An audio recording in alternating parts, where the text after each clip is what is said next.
Bueno, el tema que vamos a ver hoy, de suma importancia que conozcan acerca de de este tema, porque de aquí se empieza ya a derivar lo que es a darle ya un poquito más de sentido a lo que es la potencia eléctrica. Entonces vamos a ver el punto ya vimos lo que era reactancia, lo que eran reactancias, resistencia. Ahora vamos a ver el punto de lo que es la impedancia. Este punto como tal es también es un modelo de resistencia, pero es la integración como digamos, la resistencia equivalente en un circuito eléctrico, corriente alterna, ¿verdad? Entonces, la representación, eh, digamos, gráfica o una representación es la impedancia para poder representar en el plano imaginario y el plano real lo que viene siendo la resistencia en un circuito de corriente alterna. Eh, Vamos a ver, bueno, aquí viene una introducción, el objetivo de los ejercicios. El día de mañana, pues ya vamos a ver lo que son las prácticas que quedaron pendientes acerca de cómo se comportan cada uno de lo que viene siendo pues cómo se comportaba la corriente alterna con el inductor, con el capacitor, la resistencia, para que ustedes puedan diferenciar ahí esa parte, ¿no? Vamos a ver aquí la parte importante de los diagramas fasoriales, con los resistores, los inductores y los condensadores. Y aquí menciona que cada parámetro de un circuito de potencia en corriente alterna, tanto la corriente, el voltaje y la potencia, se pueden representar como un fasor. Ese ya les había explicado algo de ello. Es como un vector con inicio en el origen 0,0 en un plano cartesiano, ¿verdad? Eso es algo fácil de entender, o sea, lo llevamos a esta parte para poder entenderlo de una manera sencilla. De otra forma tendríamos que expresarlo en forma matemática y pues es un poquito más complicado, ¿no?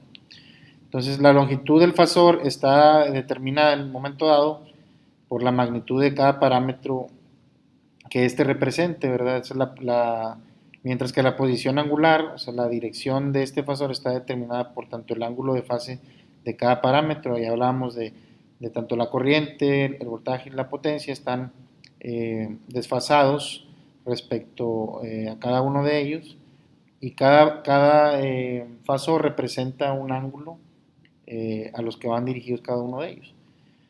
Entonces, el eje horizontal del plano se llama eje real, esto es importante que lo sepan, y el eje vertical se llama eje imaginario. Entonces, el eje real es el horizontal y el vertical va a ser lo que viene siendo el eje imaginario, es como vamos a representar eh, los fasores. Y los diagramas de fasores relativos a componentes básicos, acuérdense que los componentes básicos siempre que les pregunte van a ser estos. Es el resistor, el inductor y el condensador, ¿verdad? Entonces, eh, vamos adentrando un poquito esto a explicarlo. En este caso dice la corriente que fluye por una resistencia está en fase con el voltaje, que ya habíamos visto esto y que lo vamos a ver en forma práctica, cómo la corriente y el voltaje están en fase cuando es una resistencia. Si no pasa nada, no hay ninguna consecuencia. ¿Por qué? Porque hablábamos de la potencia, cómo se disipa en forma de calor, de todos esos puntos que ya vimos, ¿no? Eso es muy importante que se lo graben bien, porque eso va a depender de toma de decisiones en un momento dado, cuando tengamos una carga que sea resistiva, que sea inductiva o que sea capacitiva. En base a eso ustedes van a tomar decisiones respecto a lo que van a hacer para mejorar en un dado caso un sistema. Entonces, bueno, pues la resistencia pues se puede determinar mediante la ley de Ohm, igual que los demás, y puede representar como un fasor que esté en fase con los fasores de voltaje y corriente, como se muestra en la figura que ya habíamos visto anteriormente. Ahorita bueno, aquí está la figura de lo que viene siendo el fasor, cómo lo representamos. Entonces, el diagrama fasorial de una resistencia con un voltaje establecido y bueno, voltaje en la resistencia, una corriente en la resistencia y un valor de resistencia en el resistor, ¿verdad? ¿Qué es lo que pasa? Aquí tenemos el eje real, ¿verdad? Que dijimos que era la parte del eje horizontal y este es el eje imaginario, la parte del eje Y. Entonces, ¿cómo se representa la resistencia? Pues en el eje real es un valor real que tenemos de resistencia y a nosotros conectar una fuente de voltaje, ese voltaje se encuentran en fase, tanto la resistencia, tanto la corriente y el voltaje, por eso se representan en el eje real sobre 0 grados, eh, porque no hay ninguna diferencia en ningún vector, que son de la misma fase, ¿verdad? Entonces no tienen ninguna posición angular respecto a cada uno de ellos. Y ese es el más fácil de comprender, porque ahorita vamos a ver acá con qué es lo que pasaba con cada uno de los otros elementos básicos. Entonces, en la resistencia siempre va a estar así de esa forma, y vamos a ver cómo se representa el diagrama en un inductor, o sea, el diagrama fasorial de un inductor. Estos diagramitas, pues, hay que tenerlos a la mano para poder consultar en un momento dado de algún problema, para poder acordarnos de cómo se representa. Entonces, habíamos visto que la corriente que fluye en el inductor ideal atrasa 90 grados a la tensión del inductor. Entonces, eso ya lo habíamos visto, ¿verdad? Que fue en las clases pasadas. Entonces, la reactancia inductiva de ese inductor puede determinarse mediante un cálculo vectorial para solucionar con la ecuación XL igual a L entre IL, que esa es también ley de Ohm. Esta parte, o sea, es algo directamente que se puede hacer. Y el resultado de este cálculo es la reactancia inductiva, ¿verdad? Que es la resistencia que provoca el inductor. Entonces, un fasor que adelanta 90 grados al fasor de tensión. Entonces, del inductor y está a 180 grados desfasados con respecto al fasor de corriente del inductor, como se muestra en la figura. Este es el diagrama que representa de la tensión en el inductor, la corriente sobre el inductor y la reactancia inductiva. En este caso tenemos eh, un voltaje en el inductor que está a 0 grados. ¿Y qué es lo que ocurre? Que nuestra reactancia inductiva está a 90 grados eh, de lo que viene siendo la tensión. Este forma los 90 grados, pero la corriente sí está desfasada, los 90 grados también, entonces por eso está en la parte negativa. Pero ya si nosotros hablamos de la corriente respecto a lo que viene siendo la reactancia inductiva, pues forman los 180 grados de desfase que están formando aquí, que eso es lo que nos explica el diagrama, qué tan alejados estamos de lo que viene siendo el voltaje y la referencia respecto al voltaje y respecto entre la reactancia y lo que viene siendo la corriente, cómo se va formando aquí, cómo se representa en cada uno de los diagramas. Y lo que pasa en el condensador, de igual forma lo que ya habíamos visto, que adelanta la corriente 90 grados al voltaje. En este caso aquí tenemos el voltaje, la línea azul, y la corriente pues adelanta, entonces son positivos los 90 grados. Y la reactancia, y como resultado del cálculo también igual del voltaje entre corriente, por la ley de Ohm, es un fasor que atrasa 90 grados al fasor de la corriente. Entonces atrasado quiere decir, o sea, va a ser unos 90 grados. Esa sí es la forma de representarlo. Entonces, la corriente respecto a la reactancia capacitiva, pues son 180 grados también, ¿verdad? Tiene el mismo desfasamiento. En esta parte, ese es el diagramita que nos representa. Entonces aquí vamos a establecer una serie de fórmulas. Entonces la reactancia equivalente de componentes reactivos conectados en serie. Nada más hay que poner mucha atención en esto, ¿verdad? Porque esos son componentes reactivos conectados en serie, ¿verdad? Entonces la principal diferencia que existe entre un diagrama fasorial del inductor y el diagrama de un condensador es la dirección del factor del fasor de reactancia, ¿no? O sea, la resistencia. Entonces, la reactancia que genera un inductor y la reactancia que genera un capacitor se localizan en el eje imaginario, que es lo que comentábamos ahorita, el eje Y o el vertical, pero obviamente tienen una polaridad opuesta. Uno va hacia la parte positiva, otro va hacia la parte negativa. Por lo tanto, cuando un inductor está en serie con un condensador en un circuito de corriente alterna, los valores de esa reactancia inductiva y capacitiva se cancelan mutuamente, ¿verdad? Obviamente que si forman el mismo valor, eso su suma va a ser la parte nula, ¿verdad?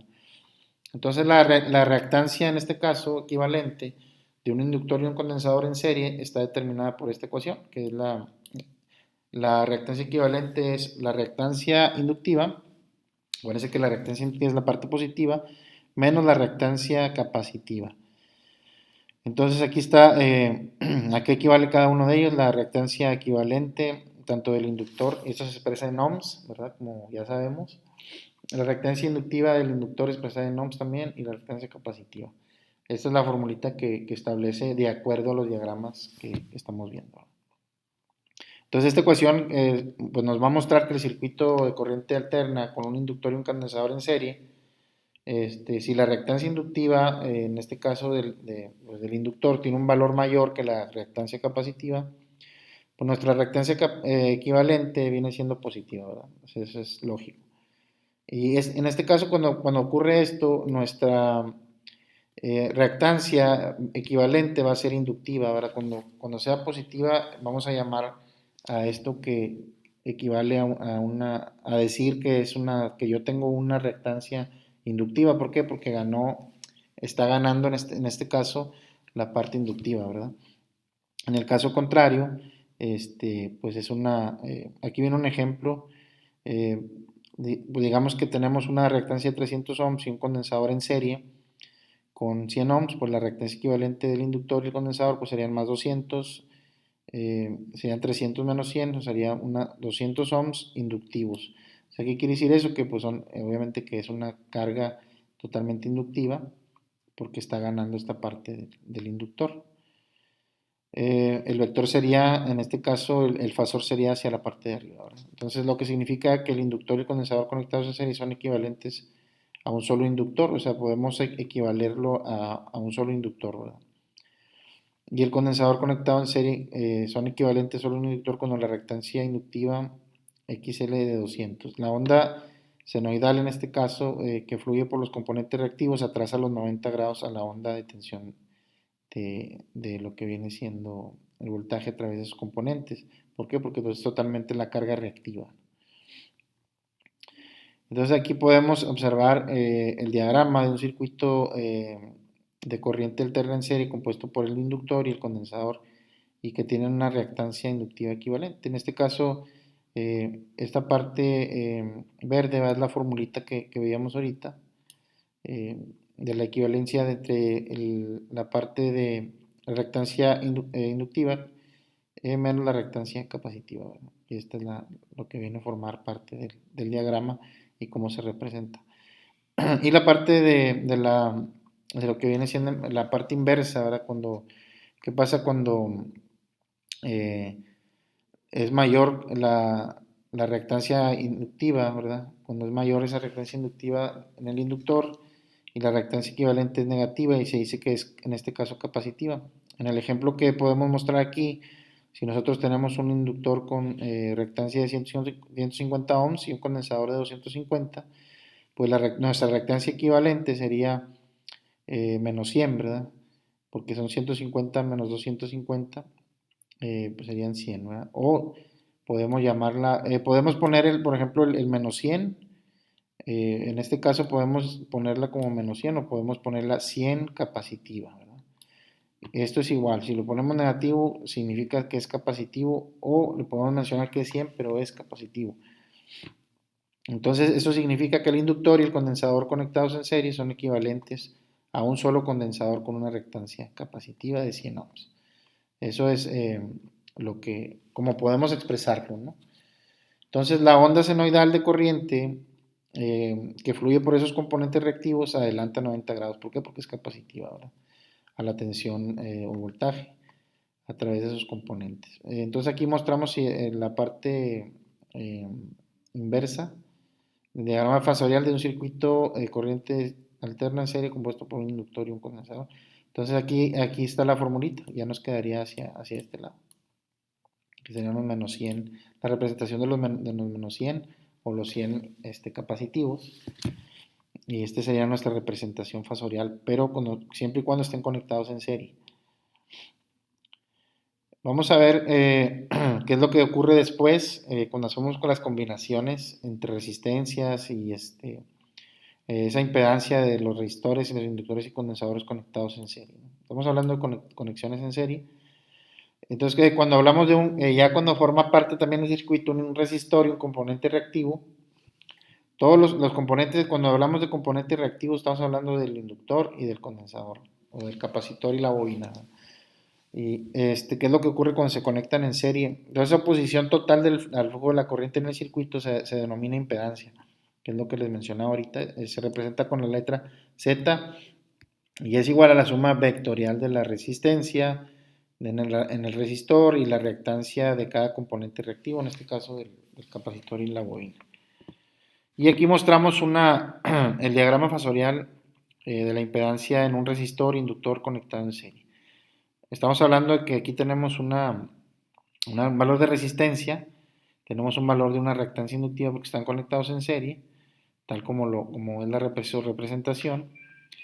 Y aquí la impedancia es esta componente este vector que sale aquí, y es una componente entre el eje imaginario y el eje real.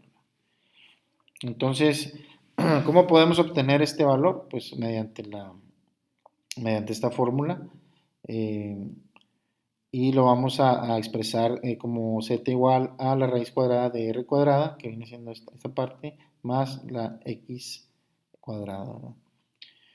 Entonces aquí se muestra claramente el resultado de la suma del factor de resistencia con el factor de reactancia inductiva. Y de hecho el fasor de impedancia es la diagonal del rectángulo formado por esos dos fasores y la reactancia inductiva. Entonces si usamos el teorema de Pitágoras podemos calcular esa parte que es esta ecuación. Y aquí obviamente que es pues, toda la expresión es en ohms, ¿verdad? Entonces esta ecuación va a ser válida para inductores y condensadores en este caso, ¿verdad? Y siempre y cuando sean conectados en serie. Y aquí tenemos el caso del diagrama fasorial para la impedancia Z en un resistor y un condensador conectado en serie. Es exactamente lo mismo, pero obviamente que está contraria por la parte del retraso que tenemos con la parte capacitiva.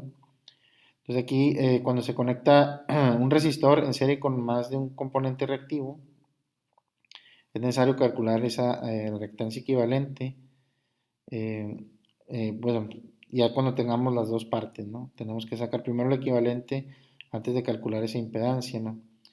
Vamos a considerar el ejemplo del que estamos viendo, el circuito mostrado en la figura 214A, que viene siendo este. Vamos a hacer este ejemplo, cómo está formado la parte, tenemos una fuente de corriente alterna y tenemos un circuito con la conexión de un resistor, en este caso es este de 300 ohms, un inductor, en este caso de 200 ohms, y un condensador conectado todo en serie, con un valor bueno, esta es que es la reactancia capacitiva de 200, reactancia inductiva de 100 y una resistencia de 300 ohms. Entonces, ¿qué es lo que tenemos que hacer primero? Pues determinar, en este caso, considerar, bueno, que la equivalente, ¿verdad? Hacemos lo que viene siendo 100 menos 200 de la parte de la equivalencia con la fórmula que ya habíamos visto. Entonces nuestra impedancia va a ser, en este caso, bueno, el resultado era menos 100. Vamos a hacer la fórmula Z con los 300 del valor de la resistencia más el valor de la reactancia equivalente al cuadrado, ¿verdad? Que es lo que representa nuestro diagrama en este caso, lo estamos viendo aquí. Aquí nosotros tenemos un valor de 316.2 ohms como equivalencia de estos tres elementos. Y se fijan aquí es una XL de 100, una XC de 200. Nuestra equivalente nos queda aquí, que sería la resistencia, la reactancia inductiva menos la reactancia capacitiva, que son 100 menos 200, nos da un valor de menos 100, por eso queda de este lado. queda como nuestro componente aquí. Entonces, al cerrar con la resistencia, obtenemos un vector eh, equivalente de 316, ¿verdad? Y esto es como se van a resolver este tipo de problemas en un circuito que sea en serie, ¿verdad? Totalmente en serie. Así lo podemos determinar, que es lo que vamos a estar viendo más adelante. Entonces, esto pues se ve sencillo aquí, pues, obviamente en serie pues siempre es un poquito más sencillo. Ya después vamos a ver cómo se hace cuando son en paralelo, que es la parte que viene a continuación. Aquí vamos a hablar de impedancia de la resistencia igual inductor y condensador conectado en paralelo. Y aquí hay una fórmula de cuando son dos resistencias, la resistencia equivalente pues es la multiplicación de cada una de las resistencias dividida entre la suma, ¿no? Que ya no, nos la sabemos de antemano y que siempre lo hemos utilizado, ¿no? Entonces aquí esta ecuación también la podemos adaptar a la parte de las reactancias, ¿verdad? Y podemos calcular nuestra impedancia Z. Porque acuérdense que la impedancia Z es una equivalencia entre una equivalencia de toda la resistencia que es equivalente en un circuito de corriente alterna, ¿verdad? Entonces, la ecuación para calcular entonces sería Z igual a la resistencia por la reactancia entre la resistencia más la reactancia, que en este caso sería esta formulita. Entonces aquí el único detalle es que la resistencia R y la reactancia X del componente son fasores. La suma vectorial de R, tanto de R y X, eh, en la ecuación anterior debe ser reemplazada por el término que habíamos visto, porque este va a formar la componente siempre entre esos dos valores de impedancia, ¿verdad? Entonces la ecuación resultante para calcular esa impedancia de componentes resistivos y reactivos conectados en paralelo va a formarlo por esta fórmula. Entonces acá podemos hacer la multiplicación normal, pero la suma, acuérdense que no podemos sumar el eje imaginario con el eje real, se tendría que calcular de forma independiente y se expresa como una suma, ¿no? Entonces, en dado caso aquí tenemos un ejemplo, considerar este circuito en paralelo de una resistencia y un inductor. Pues aquí muy sencillo, únicamente hacer la operación como nos marca la fórmula, 250 por 400 entre la raíz cuadrada de 250 al cuadrado más 400 al cuadrado, tomando los valores del circuito y nos da una equivalencia de 212 ohms. Aquí comprobamos siempre que nos debe quedar un valor menor a la resistencia de menor cantidad. En este caso nos quedan 212, pues es muy probable que sea correcto este resultado. Aquí nada más pues sería que nosotros lo podamos comprobar, ¿verdad? Entonces, pues es sencillo, o sea, no tiene tanta ciencia, lo único es que nos va a faltar pues familiarizarnos mucho con los términos, ya que estemos trabajando con ellos, pues vamos a batallar un poquito menos, ¿no?